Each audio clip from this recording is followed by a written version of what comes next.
golongan rentan. Siapa tu? Jom bawang. Sebelum saya membawang secara panjang, mari saya bicarakan tentang puasa. Fisiologi berpuasa, selepas itu baru fokus ke bahagian yang spesifik. Berpuasa bermaksud menyekat diri dari makan ataupun minum dalam satu jangka masa tertentu. Terdapat dua jenis puasa. Of course, you all know about this. Puasa basah dan puasa kering. Puasa kering adalah tidak memakan atau minum sama sekali. Dan ada break. Dan kemudian sambung balik. Dan puasa basah pula adalah di mana keadaan kita boleh minum atau makan dengan makanan yang tertentu sahaja. Minuman pun jenis-jenis yang dibenarkan. Yang ini kita boleh maklum. Selalunya puasa dikaitkan dengan religious, dengan keagamaan. But puasa yang paling popular pada zaman kini adalah intermittent fasting. Intermittent fasting ataupun puasa berkala. Anybody boleh bagi tahu puasa intermittent fasting ni jatuh kepada kategori puasa kering ke, puasa basah ke? Itu is fisiologi berpuasa. Fisiologinya apa yang berlaku kalau kita berpuasa. Saya terangkan dengan secara ringkas sebab setiap tahun biasanya kita akan lalui benda yang sama. But it's always nice to be reminded of, diingatkan.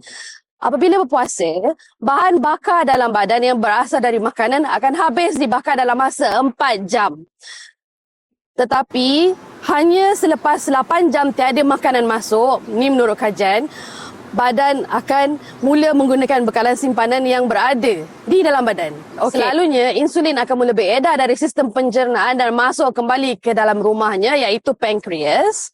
Selepas itu akan berlaku proses gluconeogenesis. Gluconeogenesis adalah penghasilan gula baru. Ini adalah proses di mana lemak-lemak yang disimpan dalam badan mula ditukarkan ke dalam glukosa. Bahan makanan yang kita ambil sebelum tadi daripada makanan, bila ditukar kepada bentuk yang ringkas, ia akan bertukar menjadi glukosa. Tetapi setelah saya bagi tahu tadi, 8 jam glukosa tak ada. So dia perlu menghasilkan glukosa yang baru dan ini diambil daripada lemak-lemak. Dan insulin tidak digunakan. Okey, saya pergi kepada insulin. Insulin adalah pengangkut kepada glukosa yang beredar di dalam darah. Glukosa adalah mengangkut glukosa dari darah kepada tempat-tempat yang memerlukan glukosa. Selebihnya disimpan dalam lemak, di bawah kulit dan keliling organ serta di hati. Glukosa pula adalah bentuk terkecil bagi karbohidrat. Namun, protein juga setelah diambil semua amino asid akan dikecilkan kepada bentuk glukosa. So, ini adalah mata wang wajib dalam badan. So, kita kalau nak beli barang, kita kena ada duit. Glukosa adalah duit yang digunakan dalam badan. Tanpa glukosa, badan kita tak boleh berfungsi sama sekali. So, berbalik kepada proses pemecahan simpanan kepada glukosa.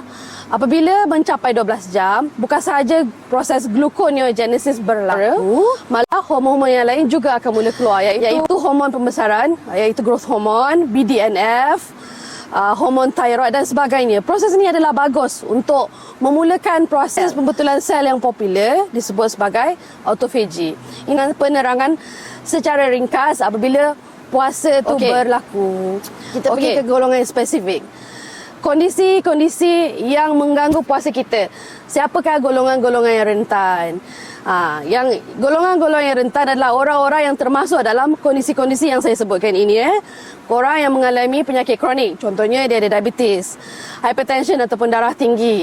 Ada yang ada asid gout ataupun asid urik tinggi. Ibu hamil atau menyusukan anak. Anak-anak kecil yang baru cuba berpuasa.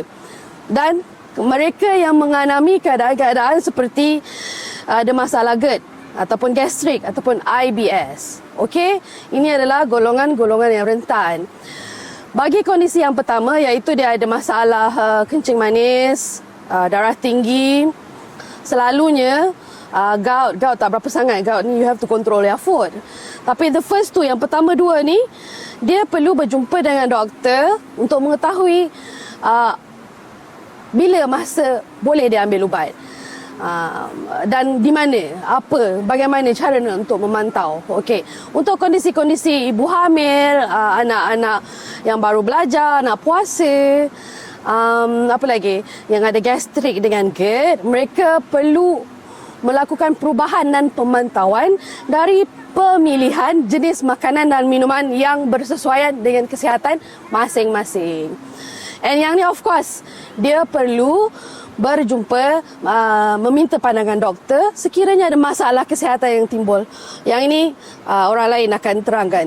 Okey, kita berhenti dulu di sini. Saya bersambung kepada minggu kedua. Manfaat puasa, gaya, pola dan pemakanan reset. So I guess we'll go on to the next part. Bye.